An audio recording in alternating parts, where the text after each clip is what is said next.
नमस्ते, थर्ड आई में आपका स्वागत है। सबसे पहले 2025 की बहुत बहुत शुभकामनाएं।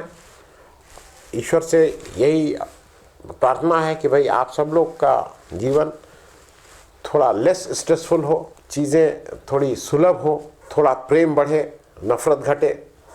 इसी आशा के साथ 2025 का आज आगाज़ किया जा रहा है। दो चार इश्यूज़ थे जिस पे बात किया जा सकता था, लेकिन मुझे लगा कि नहीं, हम लोगों को दो चार दिन थोड़ा बात करना चाहिए कि देश के सामने इस समय चुनौतियां क्या हैं, या एजेंडा 2, उसको अगर उस ढंग से कहें तो एजेंडा 2025, देश का एजेंडा क्या होना चाहिए 2025 में मेरे हिसाब से। आप आग्रह करूंगा कि आप लोग उसमें अगर रिएक्ट करेंगे, बताएंगे, तो हमें भी अपने को कैलिब्रेट करने में या रिकैलिब्रेट करने में थोड़ी आसानी होगी। क्योंकि जब प्रोग्राम हम बनाते हैं तो आप ही लोगों को दृष्टि में रख के बनाते हैं कि भाई क्या जानना चाहिए, क्या बात पता होनी चाहिए, किस पे क्या व्यू, और उसमें हमारा जो व्यू होता है वो आपके साथ शेयर करते हैं। तो आज अगर देश के सामने जो एजेंडा 25 में का सबसे बड़ी, जो सबसे पहले जिस चीज़ को एड्रेस करना हो चाहिए और जो सबसे इम्पोर्टेंट है, वो है धर्मनिरपेक्षता, सेकुलरिज्म। हम एक ऐसी तहजीब से आए थे, गंगा जमनी तहजीब बोला जाता था, जहाँ पे सबके लिए जगह थी, वी हैड स्पेस, और सबके लिए जगह ही नहीं थी, सबके ओपिनियन की रिस्पेक्ट भी थी, सब धर्मों की रिस्पेक्ट थी, सब ओपिनियन की रिस्पेक्ट थी, और सब अपना अपना प्रैक्टिस भी करते थे। लेकिन जो पिछले कुछ दिनों से धीरे धीरे धीरे धीरे एक किसी धर्म विशेष को टारगेट किया जा रहा है, एक धर्म वालों को डराया जा रहा है कि आपका धर्म खतरे में है, एक किसी को, ये जो एक दूसरे के ऊपर अविश्वास की एक बुनियाद खड़ी करने की कोशिश की गई है, वो काफ़ी हद तक सफल होती हुई दिखाई दे रही है। और मेरे हिसाब से इस देश की सबसे बड़ी चुनौती इस समय, जो सबसे बड़ा काम जिसको सबसे पहले एड्रेस करना चाहिए, वो इस देश के सेकुलरिज्म को करना चाहिए। आप हर जगह घूम घूम के हर मंदिर के नीचे मस्जिद ढूंढ रहे हैं, आप इससे क्या हासिल कर लेंगे? खैर, और मैं ये बात इसलिए कह रहा हूँ कि ये जो एक ऐसी मजबूत दीवार थी जहाँ पे हमारे सारे धर्म एक दूसरे को कॉम्प्लीमेंट भी करते थे। हम होली दिवाली जितने जोश से मनाते थे, ईद बकरीद उतने जोश से मनाते थे, उतने ही जोश से हम क्रिसमस मनाते थे, उतने ही जोश से हम गंगा स्नान में प्रकाश महोत्सव मनाते थे, गुरु नानक बर्थडे मनाते थे। लेकिन अब सब गड़बड़ हो रहा है। ये बात मैं इसलिए कह रहा हूँ कि एक बार बार एक दिमाग में एक शातिराना ढंग से एक बात बैठाने की कोशिश की जा रही है कि ये देश बहुसंख्यकवाद से चलेगा, ये देश बहुसंख्यकों का है, मेजॉरिटी विल डिसाइड कि क्या होना है। प्लीज़ समझने की कोशिश करिए, बहुसंख्यक और बहुमत ये दो अलग अलग चीज़ें होती हैं। इस देश का जो धर्म है वो संविधान है, देश संविधान से चलेगा, और संविधान में लोकमत की बात है और लोकमत में बहुमत की बात है, बहुसंख्यक की बात कहीं नहीं है।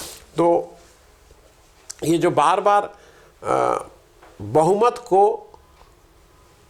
घुमा फिरा के बहुसंख्यक का कपड़ा पहनाने की कोशिश की जा रही है, वो इस देश के लिए सबसे बड़ा चैलेंज है, और उसको समझना शायद हम सबके लिए ज़्यादा ज़रूरी है। क्योंकि ये केवल और केवल वोट के लिए हो रहा है, ये केवल और केवल इसलिए हो रहा है कि कुछ विशेष लोगों के सत्ता पे उनका पकड़ बनी रहे और सत्ता पे काबिज रहे।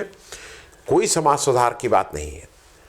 और जिस धर्म को मैं प्रैक्टिस करता हूँ वो हिंदू धर्म ये नहीं है जो ये हिंदुत्व के नाम पे आज बेचने की कोशिश की जा रही है। तो पहला चीज़ तो ये हो गई। दूसरा, मेरे हिसाब से जो सबसे प्रमुख चैलेंज है वो है रोज़गार। क्योंकि रोज़गार को मैं इसलिए बोल रहा हूँ कि अगर रोज़गार आप उपलब्ध करा देंगे, अच्छा, रोज़गार को ये आपसे नहीं कह रहा है कि आपको सबको जनरल मैनेजर बना दीजिए या सबको एमडी बना दीजिए। भाई रोज़गार क्या हुआ था? एक नरेगा स्कीम लाए थे डॉक्टर मनमोहन सिंह। तो नरेगा ने क्या किया था? ग्रामीण अंचल के जो लोग थे उनको एक रोज़गार का अवसर प्रदान किया था कि भाई 100 दिन का रोज़गार आपको मिल जाएगा। उसी तरह का मुझे, मैं स्कीम इस तरह की, मैं क्योंकि फिर मैं उसमें फंस के उसकी बात करने लगूंगा, लेकिन इस तरह के तमाम स्कीम्स हैं, इस तरह के तमाम प्रपोजल्स हैं जो गांव के साथ साथ शहरी रोजगार की भी बात करते हैं, नरेगा की तर्ज पे कुछ, कि एक फिक्स कम से कम आपको हम रोजगार देने की सरकार की जिम्मेदारी होगी। उसके मॉडल्स बहुत हैं, मैं अभी उस डिटेल में नहीं जा रहा हूं। रोजगार में आपको इसलिए कह रहा हूं क्योंकि रोजगार अगर आप प्रोवाइड कराने लगेंगे, अभी क्या हो रहा है, अब आज की अगर आप जो रिपोर्ट आई है, देश में आबादी बढ़ रही है और ख़ास करके यंगस्टर्स की आबादी बढ़ रही है, लेकिन स्कूल जाने वाले बच्चों की संख्या घट रही है। ये एक बहुत चिंता का विषय है।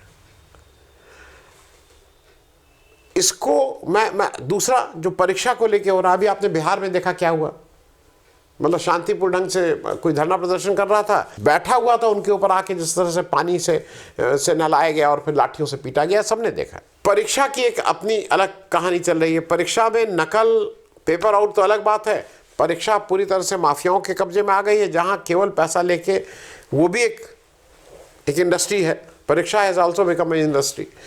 परीक्षा आप ठीक से करा नहीं पा रहे हैं, पेपर लीक हो रहे हैं, वो सारा कुछ हो रहा है। लेकिन मुख्य मुद्दा वही रोजगार है, क्योंकि आपके पास वैकेंसी है 4 हैं, उसके लिए पीछे आ रहे हैं 40,000। तो मतलब अगर आपने 100 वैकेंसी निकाली तो एक 30-40 लाख लोग उसमें अप्लाई करने लगते हैं। कुछ इस तरह की स्थिति है। तो वो मुझे लगता है कि रोजगार को अगर आप एड्रेस कर लेंगे, और ख़ास करके नरेगा की तर्ज पे अगर आप कुछ शहरी रोजगार की भी बात कर लेंगे, तो काफ़ी हद तक कुछ चीज़ों पे लोगों को, जैसे ये सारी चीज़ें रिलेटेड हैं, कहीं महंगाई से, कहीं उससे, क्योंकि अगर ये आप ठीक कर लेंगे तो लोगों की जेब में थोड़ा पैसा होगा तो खरीद, क्रय शक्ति बढ़ेगी तो जीडीपी बढ़ेगी, तो वो तमाम चीज़ें होंगी। अगर आप यही नहीं, लोगों के हाथ में पैसा नहीं देंगे तो वो इस देश की ना केवल अर्थव्यवस्था को बल्कि आम नागरिक को भी बहुत एडवर्सली इफेक्ट कर रहा है। अब जरा हम तीसरी बात कर लें, जो मेरे हिसाब से बहुत अहम है, मैं अहम चीज़ों को ही, उसका नाम है असमानता। असमानता देश में बहुत बढ़ गई है। एक तरफ कोविड आया था, कोविड के दौरान हमारे अडानी साहब दिन दूनी रात चौगनी नहीं, दिन मतलब कई हजार गुनी तरक्की कर रहे थे, पैसा कमा रहे थे, और उसी कोविड के दौरान लोग भूखों मर रहे थे। उसी कोविड के दौरान इस देश में 80 करोड़ लोग इस स्थिति में आ गए कि उनको अनाज देना ज़रूरी हो गया है उनके, जिससे वो जी सके। तो ये जो असमानता है, इसको कहीं ना कहीं आपको एड्रेस करना है, इसको आपको बात करनी है। और इससे बहुत सी रिलेटेड चीज़ें आ रही हैं, इससे सारे इकॉनमी जो हमारे आर्थिक पॉलिसीज़ हैं वो सब इसी से रिलेटेड हैं। आप अमीरों का कर्जा, इंडस्ट्री, उनका कर्जा माफ़ करते हो, कोई कहता है 16 लाख करोड़ का कर्जा माफ़ हुआ, कितना आप गरीबों को से वसूलते हो, जबकि होना उल्टा चाहिए। आप कॉर्पोरेट टैक्स घटाते हो, लेकिन बाकी टैक्स में आप कोई राहत नहीं देते हो। जीएसटी सबसे गरीब व्यक्ति से लेके सबसे अमीर व्यक्ति तक देता है। फ़र्क सिर्फ इतना है कि गरीब व्यक्ति अपनी कुल आमदनी का एक अच्छा खासा परसेंटेज आपको टैक्स में देता है, बड़ा व्यक्ति अपनी कुल आमदनी का एक बहुत छोटा हिस्सा भी टैक्स में देने में दिक्कत करता है। कॉर्पोरेट टैक्स आपने घटा ही दिया है। तो अगर आप इस असमानता को दूर नहीं करेंगे, इनइक्वालिटी जो देश समाज में फैल रही है, उसका चौतरफा नुकसान हो रहा है। वो पढ़ाई से लेके, शिक्षा से लेके, स्वास्थ्य से लेके सब चीज़ों पे नुकसान हो रहा है। तो मेरे हिसाब से इसको भी एड्रेस करना देश के लिए आवश्यक है। चौथी बात जो मुझे ऐसा लगता है कि एक जगह हम लोगों को इसलिए करना होगा, अपनी पीठ थपथपाने से काम नहीं चलेगा। विश्व गुरु, तो 5 ट्रिलियन इकॉनमी, ये सब करने से नहीं होगा। आपकी विदेश नीति इस समय बहुत बुरे दौर से गुजर रही है। आपके विदेश मंत्री क्या कर रहे हैं? वो वॉशिंगटन डीसी में बैठ के पास का इंतजाम कर रहे हैं, पास, कि हमारे यहाँ भी पास भेज दीजिए जिससे हमारे प्रधानमंत्री जी भी आपके शपथ ग्रहण में आ सके। ये काम है विदेश मंत्री का कि पास का जुगाड़ कर दो। मतलब आज हमारे जो अगल बगल के सारे देश हैं, सबसे हम झगड़ा किए हुए हैं, सबसे हम एक व्यक्ति की वजह से सबके यहाँ कुछ ना कुछ है। अडानी जी की इंक्वायरी श्रीलंका में भी शुरू हो गई, अडानी जी की वजह से बांग्लादेश में भी दिक्कत है। मतलब अडानी जी नहीं हो गए, सब जगह अडानी जी आ रहा है। बांग्लादेश में उनकी अपनी समस्याएं थी, हमने उसमें बिना बात के टांग अड़ा के शेख हसीना को अपने यहाँ ला के और उनसे कुछ स्टेटमेंट दिलवा के हम बांग्लादेश के दुश्मन होते जा रहे हैं। तो मतलब मैं इन बातों को इसलिए रेखांकित कर रहा हूँ कि विदेश नीति में हमें आमूलचूल परिवर्तन करना है। आप भागे भागे चले आते हैं रशिया, अमेरिका आंख दिखाता है तो आप भाग के जाते हैं अमेरिका और आंख दिखाता है तो आप भाग के जाते हैं यूक्रेन। फिर रशिया आपसे कहता है कि कैसे आप गए वहां, कैसे थे, तो आप तो हो गए हैं फुटबॉल। अपनी ताकत बढ़ाइए, अपनी ताकत समझिए। और शंघाई कॉरपोरेशन आपका उत्तर नहीं है। चाइना एससीओ जो है, शंघाई कॉरपोरेशन जो है, वो आपकी समस्याओं का उत्तर नहीं है। आपकी समस्याओं का उत्तर नैम है, नॉन अलाइंड मूवमेंट। आपकी समस्याओं का उत्तर सार्क है, और उसमें आपको कहीं ना कहीं इनिशिएटिव लेना पड़ेगा। कब तक आप चाइना के भरोसे, चीन रूस के भरोसे, अमेरिका के भरोसे रहेंगे? तो इस पे ही भी तुरंत ध्यान देने की ज़रूरत है। अब मेरे हिसाब से जो एक और चीज़ ऐसी है जो खतरे में दिखाई दे रही है, और अभी जब लोकसभा समाप्त हुई तब तो वो खतरा और बढ़ा हुआ दिखाई दे रहा है, उसको संसदीय लोकतंत्र, पार्लियामेंट्री डेमोक्रेसी। इस देश में पार्लियामेंट्री डेमोक्रेसी रहेगी कि नहीं रहेगी? जिस तरह से पूरे इलेक्शन प्रोसेस को, मतलब ट्रांसपेरेंट कुछ है ही नहीं। इलेक्शन कमीशन एक है जो जिसकी जवाबदेही आम नागरिक के प्रति होनी चाहिए, वो आम नागरिक के प्रति उसकी कोई जवाबदेही नहीं है। जो मना रहा है वो कर रहा है, ही इज नॉट बॉदर्ड। तो ऐसे में खतरा ये लगता है कि अगर आप संसद को उसकी वो ताकत नहीं देंगे, संसद में आप कुछ 140 लोगों को एक साथ सस्पेंड कर देते हैं, आप संसद के बाहर धरना देने लगते हैं कि संसद के अंदर नहीं घुस पाओगे, वहाँ मारपीट होती है, एफआईआर होती है, कभी हुआ है। तो संसदीय लोकतंत्र को अगर आप नहीं बहाल रखेंगे, अगर उसको मजबूती नहीं देंगे, तो कुछ एनार्की जैसी स्थिति हो जाएगी। जिसका जो मन होगा वो करेगा। अभी लोगों को लगता है कि इसका फ़ायदा केवल बीजेपी को होगा, लेकिन लॉन्ग रन में इसका नुकसान ही नुकसान देश के लिए है। वक्ती तौर पे हो सकता है किसी एक इंडिविजुअल पार्टी को इसमें कुछ फ़ायदा मिले। मैं एक दो बातें और रह गई हैं। एक है कि मेरे हिसाब से